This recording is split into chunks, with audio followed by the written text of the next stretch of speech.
여러분은 한 번쯤 이런 생각을 해보셨을지도 모릅니다. 코끼리는 어떻게 풀만 먹고 그렇게 거대한 몸을 유지할 수 있을까요? 수컷 아프리카 코끼리는 5,000kg에 가까운 몸집을 지닙니다. 하지만 코끼리는 고기를 먹는 육식동물이 아닙니다. 풀, 나뭇잎, 열매, 나무 껍질처럼 비교적 단순한 식물을 먹고 살아갑니다. 그런데도 어떻게 그 거대한 몸을 만들고 평생 유지할 수 있을까요?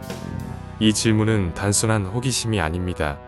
그 안에는 생명이 어떻게 성장하고 무엇에 의해 유지되는가에 대한 중요한 단서가 숨어 있습니다. 이 질문의 답은 눈에 보이는 근육이나 뼈에서만 찾을 수 없습니다. 진짜 단서는 코끼리의 장 속에 있습니다. 코끼리의 장, 특히 맹장에는 수많은 미생물이 살아갑니다. 코끼리가 먹는 식물성 섬유질은 그 자체로는 쉽게 소화되지 않습니다. 하지만 장내 미생물은 이 섬유질을 분해하고 발효시켜 에너지로 쓸 수 있는 물질을 만들어냅니다. 이 미생물들은 음식물을 분해하는 조연이 아닙니다. 스스로 증식하며 단백질과 대사물질을 만들고 그 물질은 다시 코끼리의 몸에 흡수됩니다. 겉으로 보기에는 코끼리가 풀만 먹고 사는 것처럼 보입니다. 하지만 실제로는 장내 미생물이 만들어낸 2차 영양과 신호를 통해 살아가는 것입니다.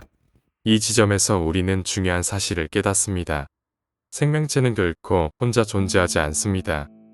바로 여기서 마이크로바이옴이라는 개념이 등장합니다.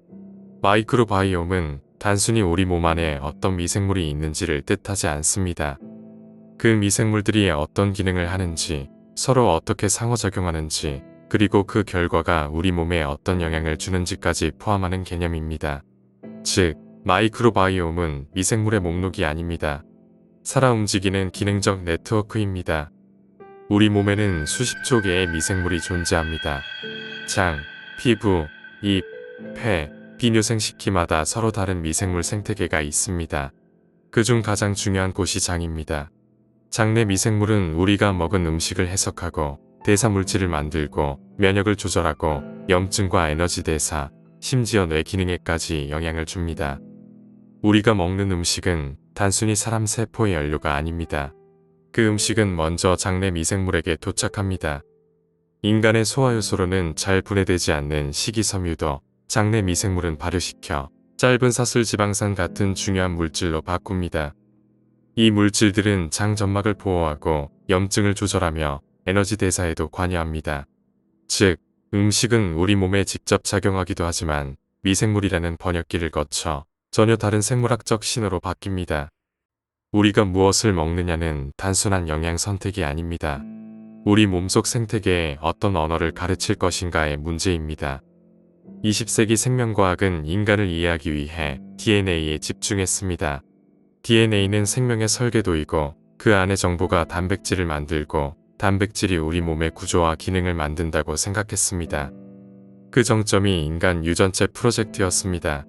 1990년에 시작되어 2003년에 인간 유전체 대부분이 해독되었습니다. 당시 사람들은 기대했습니다. 인간의 설계도가 밝혀졌으니 생명의 비밀과 질병의 원인을 대부분 설명할 수 있을 것이라고. 하지만 결과는 예상과 달랐습니다. 인간 유전자의 수는 약 2만 개 수준이었습니다. 이 숫자만으로 인간의 감정, 사고, 면역, 대사, 적응 능력의 복잡성을 모두 설명하기에는 부족해 보였습니다. 이때 새로운 질문이 떠올랐습니다. 인간은 정말 인간 유전자만으로 설명될 수 있을까? 2000년대 이후 장내 미생물과 질병의 연관성이 잇따라 밝혀지기 시작했습니다. 비만, 당뇨병, 면역질환, 염증성 질환, 신경계 질환까지 여러 질환에서 미생물의 역할이 주목받기 시작했습니다. 이 흐름은 인간 마이크로바이옴 프로젝트로 이어졌습니다. 우리는 놀라운 사실을 알게 되었습니다. 인간의 몸에는 약 1만 종 이상의 미생물이 함께 살아가고 있으며 이들이 가진 유전자의 총량은 인간 유전자보다 훨씬 많습니다. 더 중요한 것은 숫자가 아닙니다. 이 미생물들이 실제로 우리 몸의 기능에 깊이 관여한다는 사실입니다. 미생물은 음식을 분해하고 면역 반응을 조절하고 염증의 수준을 결정하며 신경계와 상호작용할 수 있습니다. 미생물은 우리 몸 바깥에 붙어있는 손님이 아닙니다. 우리 몸의 기능을 함께 만들어가는 내부 구성 요소입니다. 이제 우리는 다시 질문하게 됩니다. 인간이란 무엇일까요?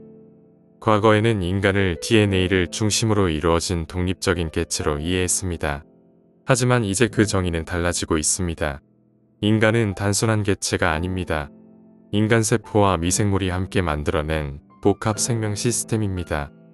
겉으로는 하나의 몸처럼 보이지만 실제로는 수많은 생명체가 공존하고 협력하는 하나의 생태계에 가깝습니다.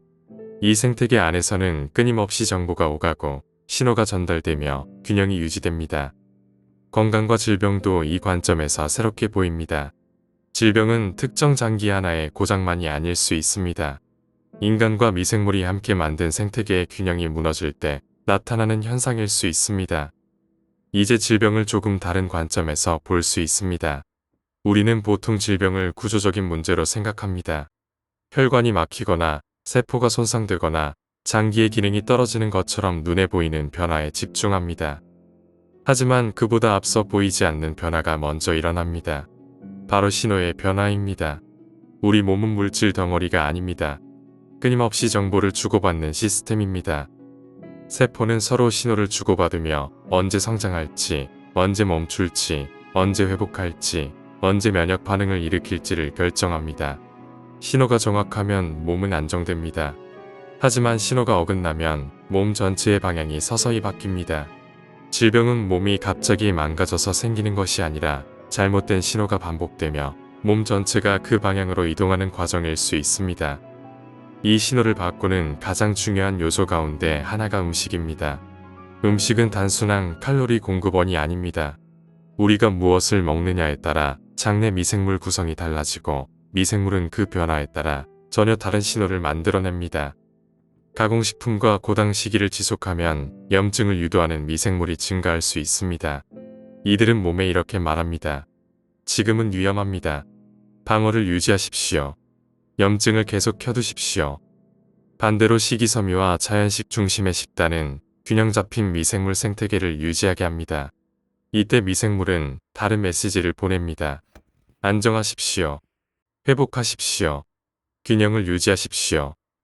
결국 식탁은 몸속 미생물이 어떤 신호를 보낼지 결정하는 가장 현실적인 출발점입니다. 그렇다면 미생물의 신호는 실제로 어떻게 전달될까요? 여기서 핵심적인 역할을 하는 것이 세포의 소포, EV입니다. 미생물은 단순히 장 안에 머무르지 않습니다. 자신의 정보를 작은 입자, 곧 소포 형태로 만들어 밖으로 내보냅니다. 이 EV 안에는 단백질, RNA, 지질, 다양한 대사물질 같은 생물학적 정보가 담겨 있습니다. 이 작은 입자들은 장벽을 통과해 혈액으로 들어가고 혈류를 따라 전신으로 퍼질 수 있습니다. 간, 근육, 지방 조직, 면역세포, 심지어 뇌까지 영향을 받을 수 있습니다. 이것은 단순한 물질 이동이 아닙니다. 정보 전달입니다. 미생물은 EV를 통해 우리 몸에 지속적으로 메시지를 보내고 있습니다.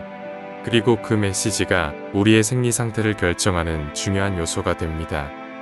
모든 미생물이 같은 신호를 보내는 것은 아닙니다. 어떤 유익균은 장 점막을 보호하고 염증을 낮추며 대사를 안정시키는 방향으로 작용합니다. 이런 미생물이 보내는 신호는 몸에 말합니다. 균형을 유지하라. 에너지를 효율적으로 쓰라. 불필요한 염증을 줄이라. 반대로 특정 조건에서 증가하는 유해, 미생물은 전혀 다른 메시지를 보냅니다. 염증을 유지하라. 면역을 과도하게 자극하라. 몸을 긴장 상태로 두라. 중요한 것은 단순히 좋은 균과 나쁜 균을 나누는 것이 아닙니다. 진짜 중요한 질문은 이것입니다. 지금 내 몸 안에서는 어떤 신호가 계속 만들어지고 있는가? 그리고 그 신호는 내 몸을 회복 쪽으로 이끌고 있는가? 아니면 질병 쪽으로 이끌고 있는가? 이 모든 흐름을 종합하면 우리는 더 이상 인간을 하나의 독립된 개체로만 볼 수 없습니다. 우리 몸은 장기들의 집합이 아닙니다. 인간 세포와 미생물이 함께 만들어낸 복합 시스템입니다. 이 시스템 안에서는 끊임없이 신호가 흐릅니다. 인간 세포가 보내는 신호, 미생물이 보내는 신호, 그리고 이 둘이 상호작용하며 만들어내는 통합된 신호가 우리 몸의 상태를 결정합니다. 건강이란 특정 장기 하나가 정상이라는 뜻이 아닙니다. 전체 시스템의 균형이 유지되는 상태입니다.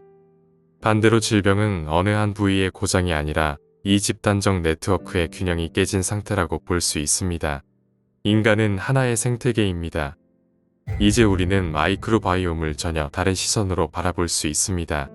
마이크로바이옴은 단순히 세균의 집합이 아닙니다.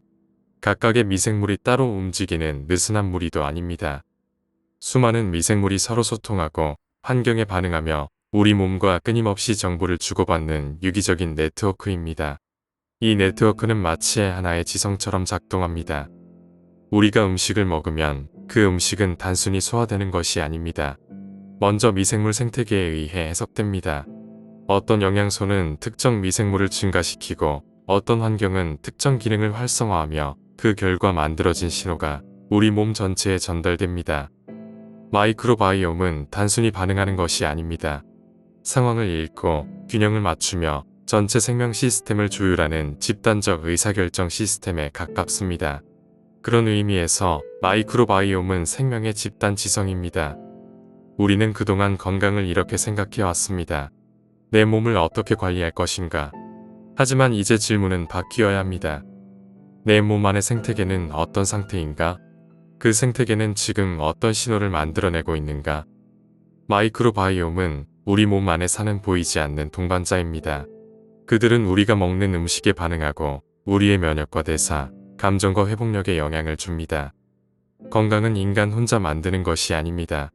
인간과 미생물이 함께 이루는 네트워크가 조화롭게 작동할 때 우리는 건강한 상태에 가까워집니다.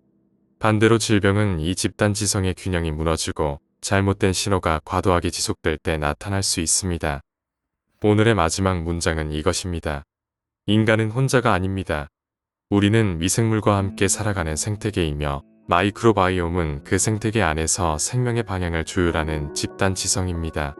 건강을 이해한다는 것은 내 몸만 보는 것이 아니라 내 몸 안에 보이지 않는 생명 네트워크가 지금 어떤 이야기를 하고 있는지 듣는 일입니다.